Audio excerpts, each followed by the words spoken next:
조금 따끔해요. 뼈가 부딪히는 이런 소견이 보인다면은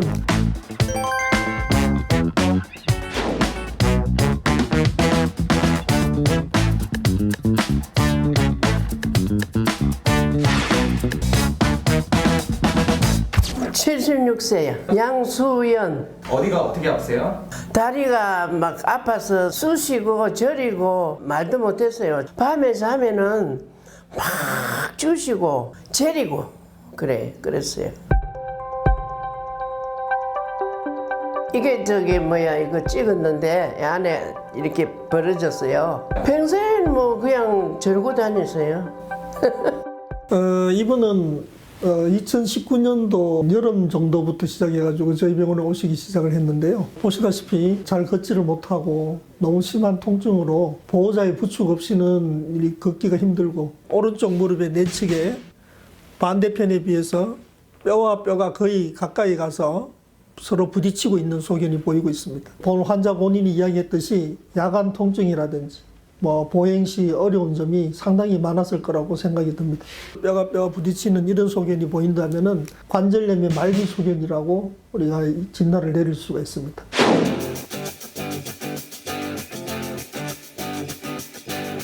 보통 퇴행성 관절염을 등급을 매기는데 이런 정도 같으면은 4등급 마지막 등급이 되겠습니다.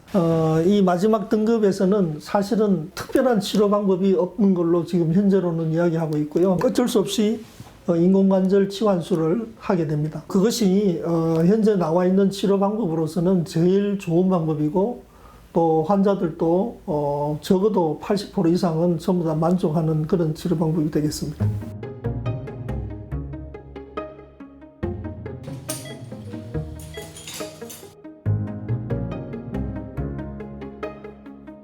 무릎 양쪽 다 아프신 거잖아요. 이쪽은 수술하고 1년 이제 됐고 이쪽은 지금 치료 중이요.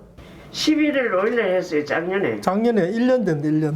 1년 되셨고 이제 구부렸다 폈다 하는 거. 힘을 빼셔도 됩니다. 예. 예. 다리 빼시고. 양수연 환자분은 수술받은 우측 무릎은 사실은 증상이 거의 없이 생활하는데 지장이 없다고 합니다. 근데 최근 들어서 수술 받지 않았던 좌측 무릎에 심한 통증으로 부축을 받아서 내원하였습니다. 그래서 저희가 볼 때는 좌측 무릎은 일단은 주사 치료로 어느 정도 시도를 했습니다. 자, 여기 조금 따끔해요. 예.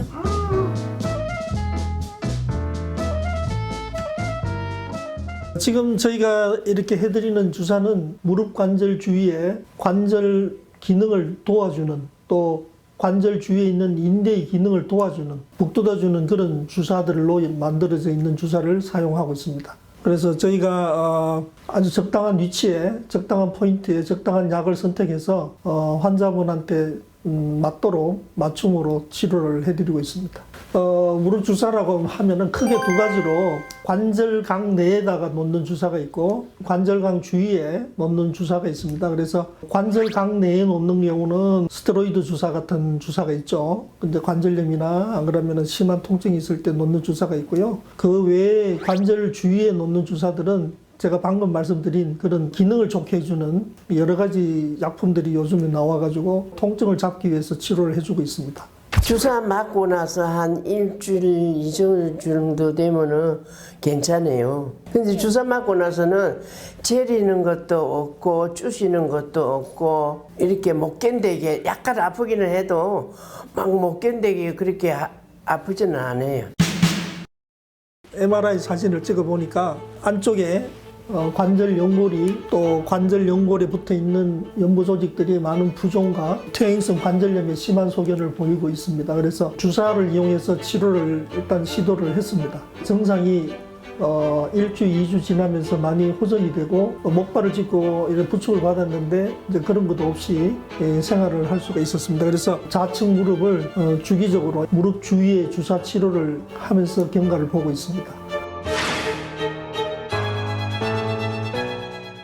주사 맞아보고 인간에 걸을 수 있으면은 나이도 지금 다 됐잖아요. 60, 70이 넘었는데 그래 직구작구로 걷는다는데 아니 지금 뭐 처녀도 아닌데 뭐 그렇게 걸으면 어때요? 인공관절 수술을 하셔야 되는 건가요? 사진을 찍어 보니까 1년 전보다도 관절이 조금 더 많이 나빠져 있는 상태이고요. 말기의 소견이 보이기 때문에 좌측 무릎도 결국 인공관절이 필요하지 않을까 이렇게 생각을 합니다. 그리고 저희가 인공관절을 선택을 할 때는, 권유를 할 때는 그 환자의 관절의 상태도 중요하지만은 또 환자의 활동 범위라든지 활동성도 생각을 해봐야 되고 또 본인이 가지고 있는 질환들도 생각을 해봐야 됩니다. 좋은 기회를 자꾸 놓치다 보면은 결국은 나중에 환자 상태가 안 좋아서 수술을 받고 싶어도 받지 못하는 그런 경우도 종종 보게 됩니다. 사람들이 한단 말이 이 다리 수술해지면 이 다리도 반드시 또 따라서 해야 된대요. 나는 괜찮은 줄 알고 안 했더만은 지금 아픈 거예요. 대개 보면 퇴행성 관절염이 말기가 돼서 한쪽 인공관절을 치환술하게 되면은 사실은 반대편도 어느 정도의 문제점은 가지고 있다고 생각됩니다. 약간의 어떤 정도의 차이는 있을지 몰라도 반대편도 분명히 퇴행성 관절염이 있다고 생각이 들고요. 한쪽 수술 받은 데는 많이 편하다 하더라도 안 좋은 반대편 때문에 물론 불편하실 수도 있고 또 그것 때문에 오히려 수술 받은 무릎도 안 좋아질 수도 있습니다. 그래서 보통 일반적으로 퇴행성 관절염의 말기에서 인공관절 치환술을 한쪽 하고 나면은 반대편을 해야 되는 경우가 많이 있다고 생각이 들어집니다. 수술하면 다른 병원에서는 한 3일 만에 나가라 한다 그러더라고요. 그 이게서는 이거 실밥 다 풀고 안개 실밥을 2번 빼더라고요. 3주 만에 나오더라고요. 이번에도 그럴란지 모르겠어요. 수술하면은. 예, 요즘은 큰 대학병원이나 이런 데는 사실 수술 환자가 아주 대기를 많이 하고 있고 적체가 되어 있기 때문에 수술하고 수술만 끝나면은 바로 퇴원을 시킵니다. 저희는 지역병원이고 정형외과만 전문으로 하는 병원이다 보니 이런 수술 받고 퇴원해서 갈 곳이 없는 이런 분들 또 재활을 하라고 하지만은 재활을 할 데가 없는, 그래서 아주 힘들어하는 그런 환자분을 많이 보면서 여러 가지로 이런 분들한테 좀 도움이 될 수 있도록 인공관절 수술한 다음에 재활할 수 있는 데까지는 도와줄 수 있는 그런 프로그램을 운영을 하고 있습니다. 자인메디병원은 수술 및 수술 후 재활까지 전체적으로 책임지고 치료할 수 있도록 그렇게 노력하고 있습니다.